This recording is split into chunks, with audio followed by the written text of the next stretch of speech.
What if dreams, signs, and animal encounters in your life are more than coincidence? What if they are messages from your ancestors, inviting you to remember who you truly are?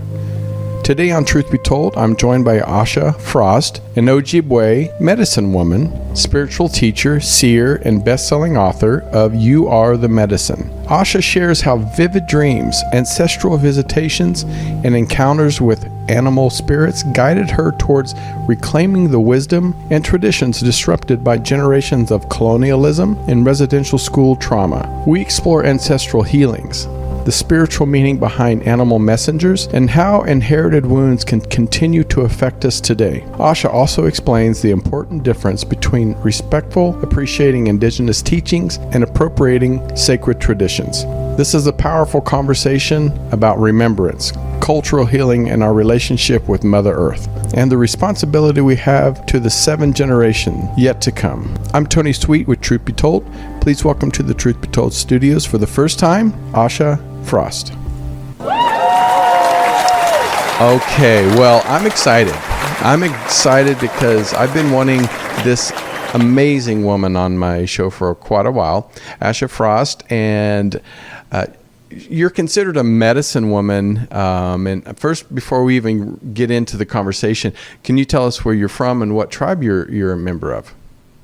Yeah, well, I'll introduce myself traditionally. Nandwai Nagwe Quain Dishnakas, Nation Agaming and Dujaba, Ajijaktodan. My spirit name's Healing Rainbow Woman. My family and ancestors are from all over so-called Ontario.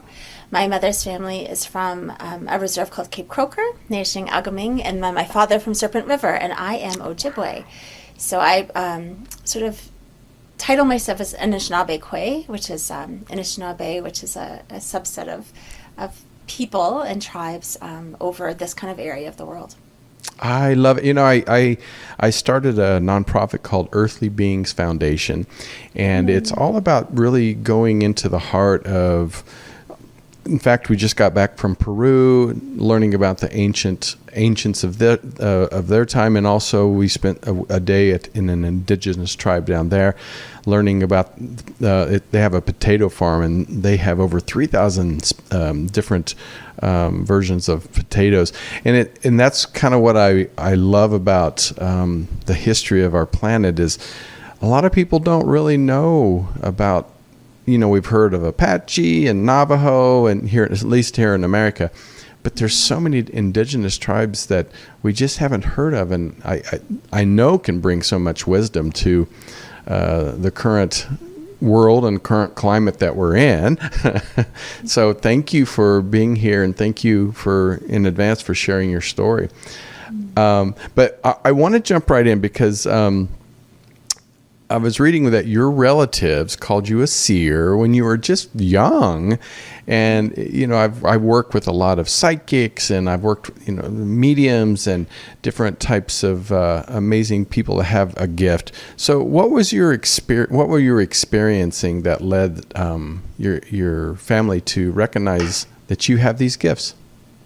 Well, it was my grandfather that said it, I guess, when I was born. So he saw something inside of me. But then my mother really felt that, I guess, when I was younger. I dreamed a lot. So I was a dreamer, and I would tell her about all my dreams. They're very vivid. Yes, I know a lot of people can relate to that. But spirit would show up in my room. So at the time, I was quite terrified, actually, because it would be dark figures coming into my room. I'd hear drumming or chanting. I didn't know it was my ancestors at the time because I wasn't really connected to that realm of thinking in that way. So I would hide under the covers, or I would think it was.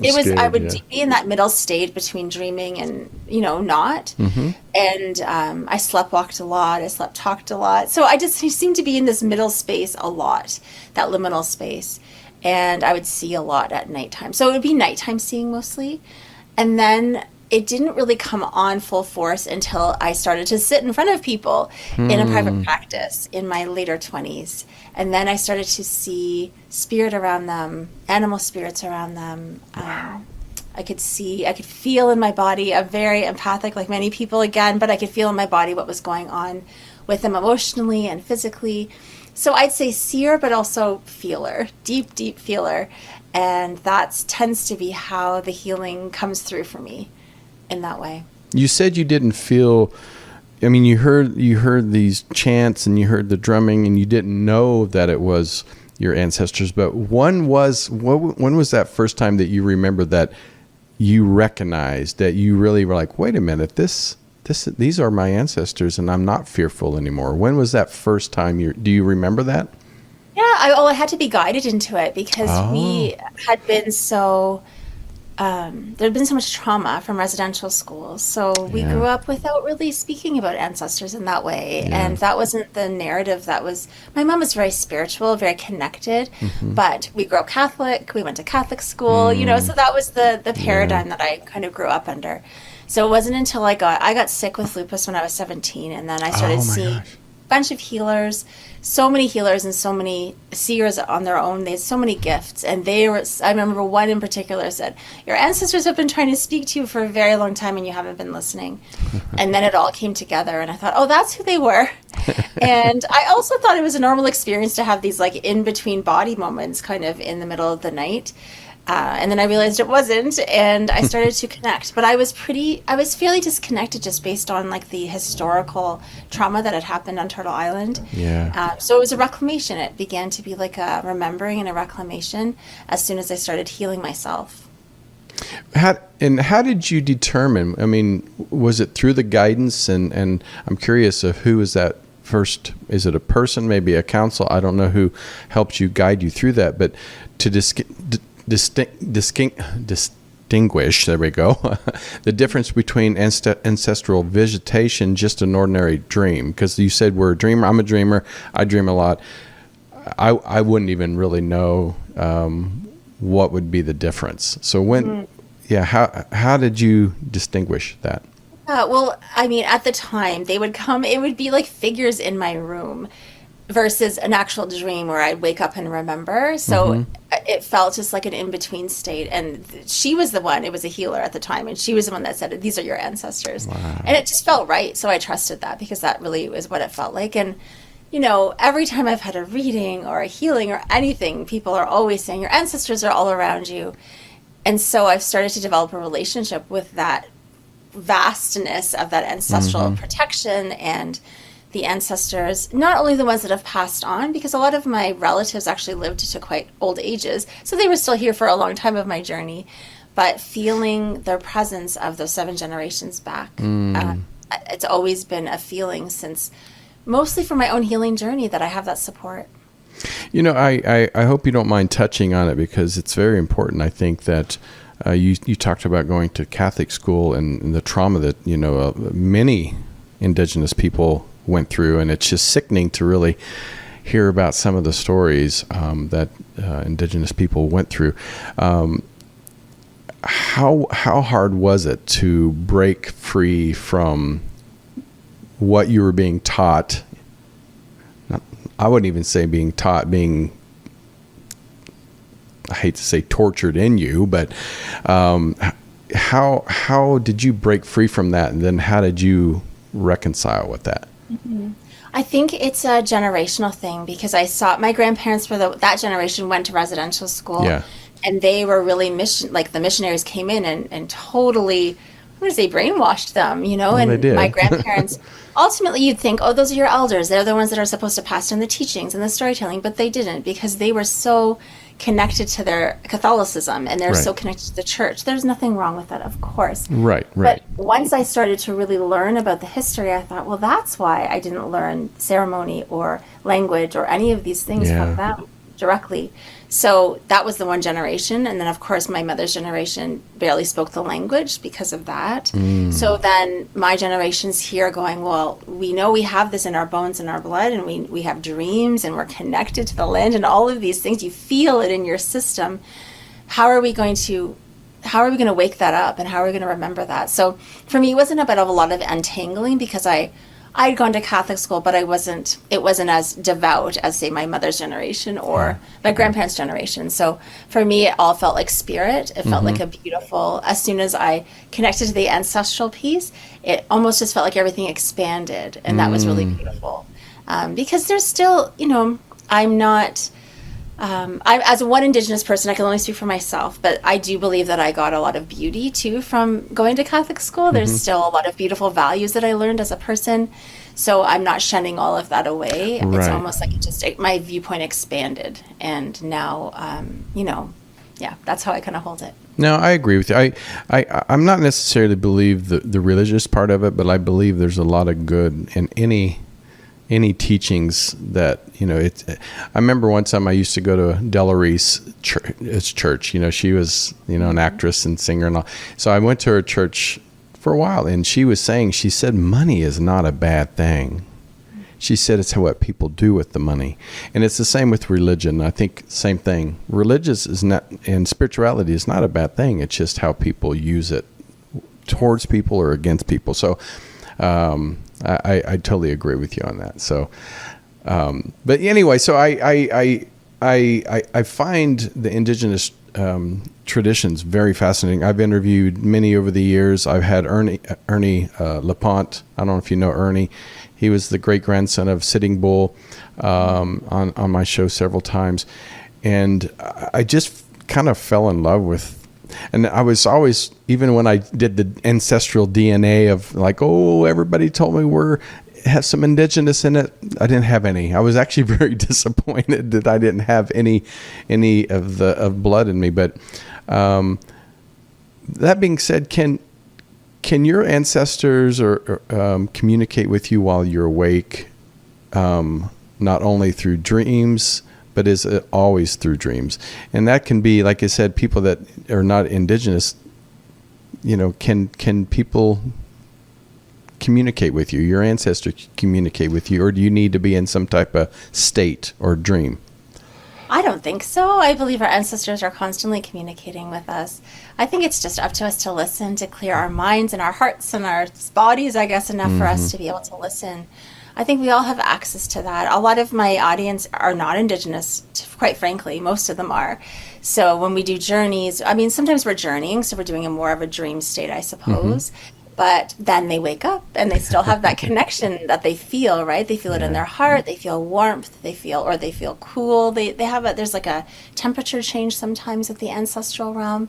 So I do think that everybody can connect to their ancestors. And one of the biggest things people say is like, well, what if I didn't like my ancestors? Then right. Or what if I don't really agree with what they did? So I do think from my perspective that a lot of healing happens in the spirit world. And I think once they cross that realm, that there's a lot of healing that can be accessed, because I do believe and you would probably know the best about this maybe, but once they pass on, I do think there's a lot of transmutation of wounds and trauma that becomes healing. So that's what I try to access, is like the healed ancestor realm.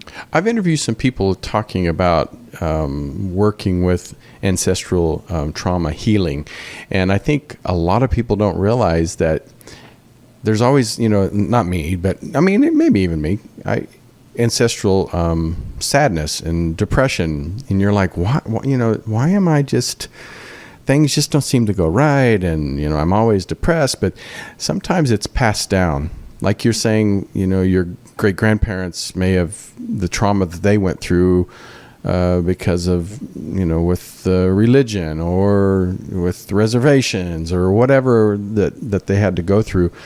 I feel that it's because everything's energy, and it gets passed down to generation, and sometimes we have to heal ourselves and our ancestors. Have you had ancestors come to you and ask you to help heal them or their spirit? I think that I felt that I've had this over responsibility, because I don't know if everybody on Turtle Island knows, the residential schools, the trauma that happened there. It was not that long ago. The last residential school was closed in the 80s. So for my generation, it was our grandparents or our parents that went to residential school. And that was really where they tried to take the Indian out of the child. Right. And they really stripped love away, because they took the children out of their homes and then just abused them. So you have to think first of all, you have to think of the actual very real generational trauma that comes from that, because people are always saying, well, why aren't you just getting over it? That was two generations ago. That irritates me. That yes, word. and the impact of that just in this very realm, not even in the spirit realm, is huge, because you break love, you break the cycle of love, care, safety, and support for a child. And you have to think, if you're breaking the familial system, and you're breaking love. And think about what that does for the 7 generations to come. That's what we're dealing with now. But then from an inherited piece, there's studies that show, right, that there's generational trauma gets passed down from one generation to the next. So yes, I do believe some of us, perhaps our souls chose to be the ones to carry some of that and to transmute it. I, for one, am in the place in my life where I'm like, enough. I can't heal all this in my physical body. Like I've realized that I've taken it on as an over responsibility. So whether my ancestors asked or not, I believe that I've taken it on as a soul to somehow transmute all of this trauma. And I think I'm done, because now I think I've done enough, and I can hand it over, and whether it's to the earth or the waters or the soil or the stars, that I can't do this work anymore, because it's going to take me down. I won't be able to continue if I try to heal it all through my body. But I do believe that we all carry some sort of that. And you'll know, just like you said, where is the sadness coming from? You can ask, is this ancestral? Is this inherited? Yeah. And you'll get an answer pretty quickly, right? So I think that there's certain things where I think, why am I so internally hard on myself at times? Yeah. And I've gotten the message that's from that residential school, harshness, abuse, pain. There's literally, I'll see a priest or a nun doing that inside of me. So I know that there's that inherited trauma. How do you, as someone that's that's helping heal, how do you look at like you said, the priests and the nuns that did not do good to these amazing children that were just trying to be beings on this planet, and not hold grudges, not hold hate, because that never helps you in the long run. Hatred can just cause illnesses. So how does one not only heal yourself, but heal your community? Because that's a lot of trauma. And then go back and say, how do you try to help these people that are gone, that cause these pain and trauma, to maybe help them heal? Because like you said, that's a lot of responsibility to take over. But people hurt people. How do you work around that? Because that's a lot of people involved in this. I think, because it can feel overwhelming and really big. I've had to really get refined on what my mission is, and I think it is to spread hope and to spread healing, because there are a lot of activists and people who speak the truth in the history. I love that they're doing that. And for a while I tried to do all of it. I tried to speak about the truth in the history and, bring all of that awareness to people. And then I tried to be the healer, and then I tried to be this advocate, and then I tried to be the speaker. And I can't do all of those things. So I've gotten really clear that I have a hope for our next generations, the children, the teens, the ones that are coming up to be, to be healed beings, maybe more healed than the past generations. That's my hope. But I also think that, people could say, well, you have to have forgiveness. I think that we have to fully feel the anger. I know for Indigenous people, we tend to turn that around on ourselves a lot, which causes a lot of the issues of suicide and addiction and all of these things that happen in our communities.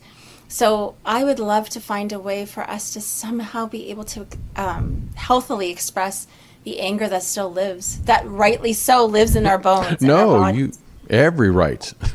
Yeah, and I don't even have the answer to that. That's what I'm examining on my own healing journey now. How do I express the anger of this history that directly impacted my family and myself when I don't? I didn't have a direct it's not like I fought with the person with a fist fight. So I get, that I can feel the anger. It's something that I know about. It lives inside of me, but I can't quite access it. So that's my next adventure. Now, I'm going to come back to that topic because I want to talk about being not labeled, given the gift to be labeled, medicine woman. Is that type of a ceremonial thing that is given? to you or other people or women that have the same gift? How does that title come about? I think it comes about differently in every community. I think that this was, again, a lot of the information of access is through spirit, the spirit world, and through dream time. So that's really where I felt the deliverance of that. Because of my history, again, I have not been around a lot of elders or people in my community for teachings or anything like that. It's been really a lonely journey in that way. But I had a private healing practice for 15 years.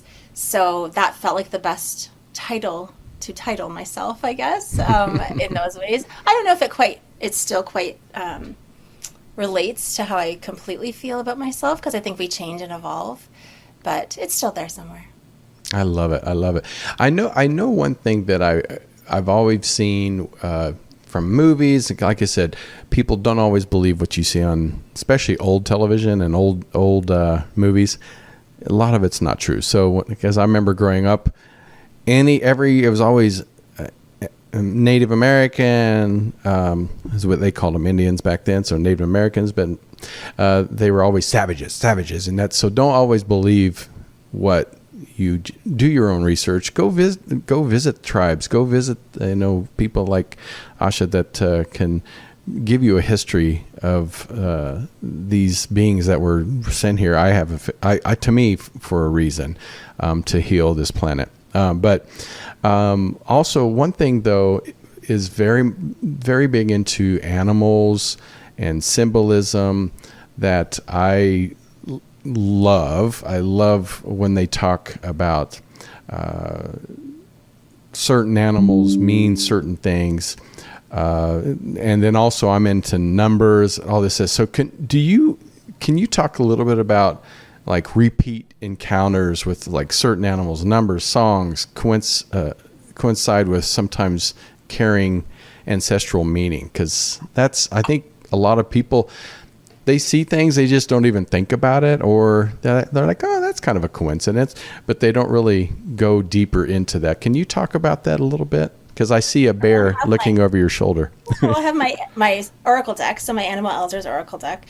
So this one's an animal spirit deck, and I wanted to have this deck for the last 30 years. This was a dream to have this out in the world, because animal spirits would come to me when I sat down in my private practice. That's who would come and show up behind my clients, are animal spirits. So yes, animals can repeat themselves over and over again. It might be like a stuffy that you see, and then a real deer in real life. And I do think that those encounters are messages from your ancestors or from spirit. It might be your direct ancestor in that animal, who knows? But I love animal spirit connection, because I really feel like they are, to me, we treat them as our kin, right? They're our brothers and sisters and our aunties and uncles, and we love them that deeply. Wow. So I believe the other night I had a dream of a humpback whale. And whenever I have a dream of whales come to my dreams a lot, I just know something big is about to happen. Like there's some sort of, and my book just went to print. My second book just went to print. Congrats. So there was like a big thing that happened. So, watch your dreams. Maybe there are repeat animals that come through. Maybe you see an animal out of the ordinary for you, and you think you always have to look it up. I mean, now we have so many access to resources, and I always say to people, what does it mean to you? How does that animal act in the wild? What do you know about them? How does that reflect back? I always love to think that they're coming to remind us of something we've forgotten about ourselves. So, or they're coming with a medicine. They literally come and say, listen, you have been having trouble standing your ground and speaking and saying no. That bear comes in, or you're really hard on yourself. Deer comes in, or you're having trouble getting your vision. Eagle comes in. So I think they come as helpers in that way.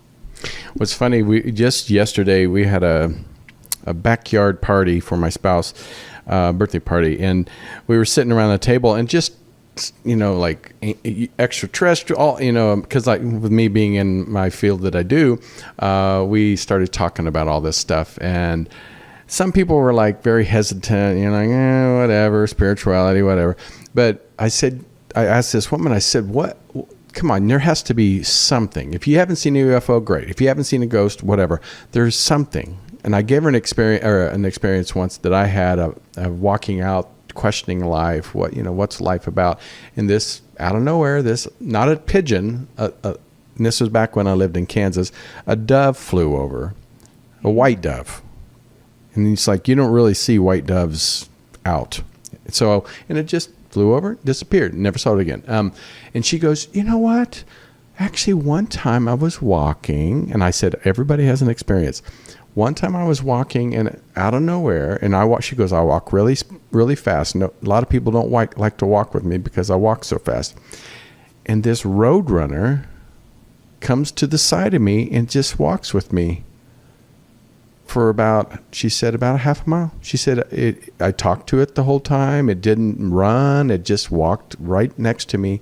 And then it just went into the bushes and left. And I said, have you ever looked up what road runners mean? She said, oh, no, I didn't think about it. And so I looked it up, and she was like, oh my gosh, I never thought of that before. So I think people that did not grow up respecting animals like the Indigenous have get signs from animals, get signs from so many different things that they just don't really pay attention to it. And why do you think that is? Why? And I'm going to say this: why do non-Indigenous people a lot of times don't really pay attention to these gifts and signs that are given to them?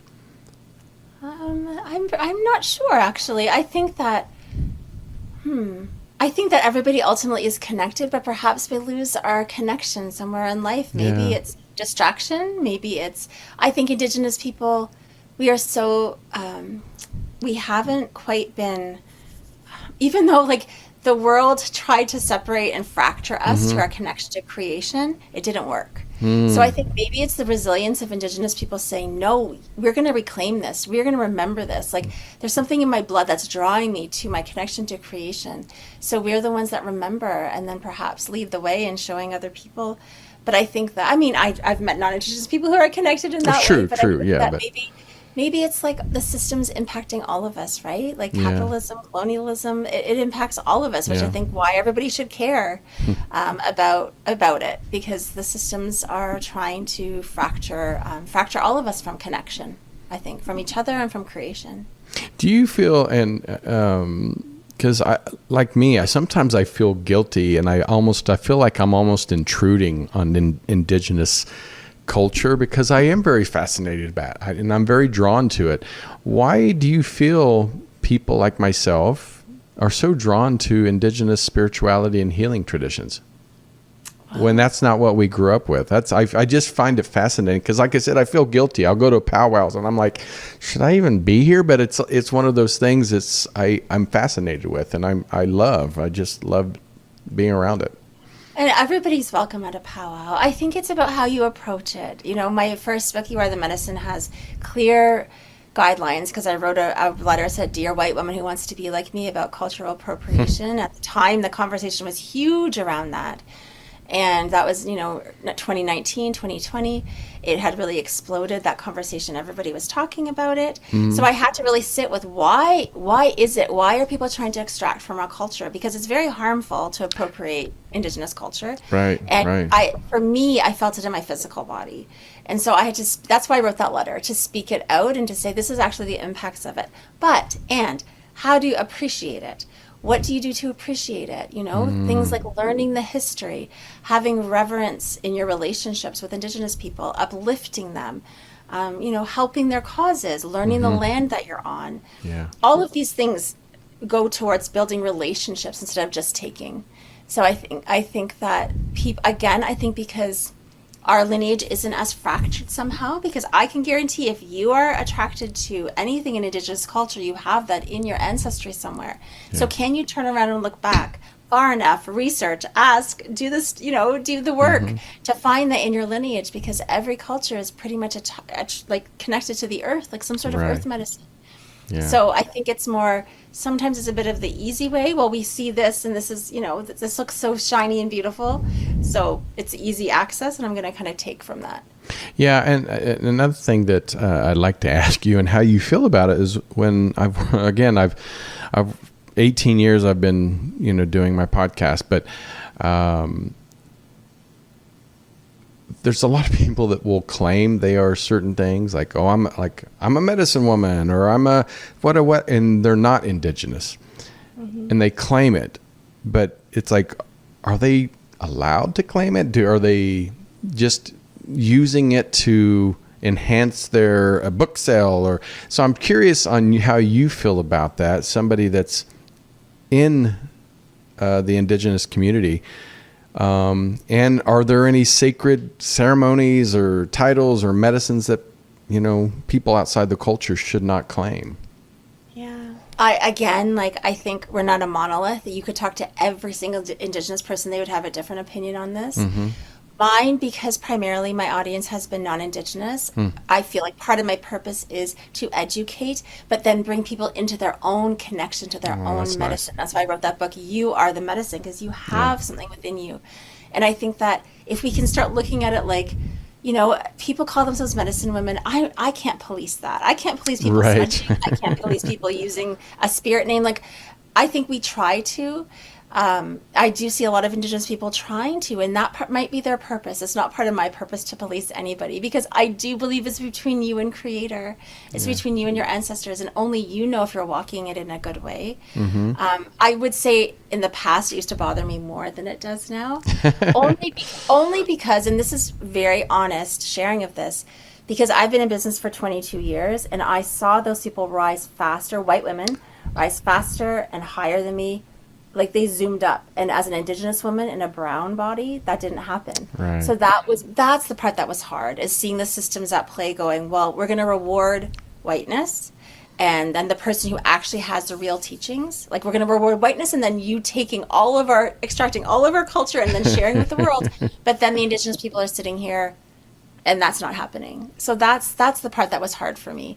I'd say that's a very honest share, but that's. Yeah. I mean, honestly, it's been happening so long. I remember Little Richard and certain people that were created, these amazing songs back in the 40s and 50s, and then a Caucasian, a white person release it and they sell millions, where the other one barely sold anything. So, I mean, it's been going on. It's not saying it's right, but I'm just saying it's been going on for so long. But I mean, for me, I take more interest in taking serious more from the Indigenous people directly, versus if I just, I mean, that's just my opinion. Right. But you're probably just more discerning. And I think that's the thing. Maybe it's simply an invitation for discernment to be like, for us to start practicing that a little bit more in our spiritual communities. I think our spiritual communities need a little bit more of that, and maybe some boundaries, and a little bit. Yeah, there's things that I can see sometimes happening. But again, people do what they're going to do. They're always going to do what they're going to do, no matter what. When I wrote that letter, it was like 50% of people loved it, 50% of the people were mad at me. And so I can just see, like, I can't change anybody's mind. Hopefully my purpose is always to move somebody a little bit, or to maybe get to their heart space a little bit. And if I've done that, then I've done my job. I always said, when people start negatively replying, I feel like I'm making a difference, because you are making an impact of some type of emotion. So it sounds like you hit on some sore subjects there that people needs to work on. Well, I don't want to keep you too long, but I want to know, as somebody, as a medicine woman and writing amazing books, how can somebody, like you said, start healing your ancestral trauma, but just healing the world, the earth? Because I know Indigenous people take Earth as, Mother Earth, very, very seriously. And right now, if you look out, there's fires everywhere. There's floods. It's heat, and people are, without water. How do we, before it's too late, how do we start working together as a world community to start healing this planet? Oh, it's such a big question. I know. I do believe, I tend to believe like it can start in like small relationships. Like look around at your relationships in your home, in your communities, and start to see like, because online is so tricky, right? We're online and everybody is, there's so much division. And I always say, if we lived in a healing circle, this would not be the way, because we'd see everybody's heart and spirit and we'd be communicating in a different way. Can you watch, from a very simple expression, can you watch your reactions? You know, can you have a relationship with yourself where you're, maybe instead of being rigid about your ideas, say, oh, this is a person with a completely different perspective as me. Can I maybe open my heart to even listen? I think there's some things that we could start doing to start breaking down some of these fractures in our relationships, because then fractures in relationships becomes, then we miss all the signs of the earth, and we're missing that all of creation has a spirit. The rocks on the ground, the soil, the water, they are alive. We have forgotten that. We think we have power over water and earth, and like we take and extract. Can we give back more to Mother Earth than we take? Can we live in reciprocity when we're grateful, grateful, grateful, not taking more than we need? All of these, I think, practices that Indigenous people do in our worldview would be so helpful. But I do believe that we can look around. It doesn't have to be so big. We can look around at our relationships in our lives and start to just, I don't know, I always just think be kinder. It sounds so airy-fairy. I know, but it's true. Needs more kindness. Yeah, it needs more kindness. And I see that on social media the most these days, where people just really, there's just so much division. And it breaks my heart sometimes. I'm sure messages come to you, about this world and about healing, but what do you believe our ancestors most want humanity to hear right now? I'm sure they have their opinion and what they see from, the other side, the spirit world. I mean, I think I could only speak for my ancestors, because they are the closest and they're the ones that, again, I'm very clear on what I'm responsible for and what I'm not. And I think that I always, when I tune into them, it's like dreaming that vision into being. Like, can you think about your actions, your words, your everything that you do can you think about the 7 generations to come? Because it's not just about you. Even if you don't have children, the 7 generations to come of the earth you're leaving behind. Can you walk gently upon the earth? I think those things are so important, but I think sometimes we forget to be intentional about those things, and it's important. So to me, I always just, when I connect to them, I see a vision of the 7 generations forward. And that's the work I'm doing in the world. That's who I'm doing it for. I know even Nostradamus, he saw a lot of bad things, but in the end, he saw the earth living in peace and harmony until the end of time. Unfortunately, it sounds like we may have to go through some hard times, and we are going through hard times, but hopefully the visions of our future will get better as we start learning from our ancestral and our current state of mistakes. So, but what does you are the medicine mean to you, and what do you hope people carry with them after hearing our conversation today? I hope they do remember that they have wisdom within them, and it's not always outside of yourself. And when I spoke about cultural appropriation, I think it's an invitation to look back at your own ancestry, to feel the ancestors in your own blood and see what sort of earth-based practices did they have, and can you look there instead of taking from someone else. Love it. And you have some amazing cards and books that you've put together, Animal Elders, Indigenous Teachings and Meditation for Energy Healing, and then Sacred Moon. What do you hope people take away from? Because, it's a lot just to put things on paper and create these cards to hopefully heal people and help find direction. So what are you hoping that people get from your creations here? Well, my card deck, so I have one called the Sacred Medicine Oracle and then the Animal Elders Oracle, and they really are, again, when you choose a card, I hope that you feel a vibration or a charge about, wow, this is who I am. I'm remembering who I am. it's like a reclamation in your own right. And they are for everybody. I want to say that over and over again because people are, tentative. Is it just for Indigenous people? No, I created these for everybody. And then my new book is called The Inner Winter. And so it's nice. coming out in the fall. And it is really about cyclical living and living in a body that's counterculture to the perpetual summer that our society tells us we have to live in.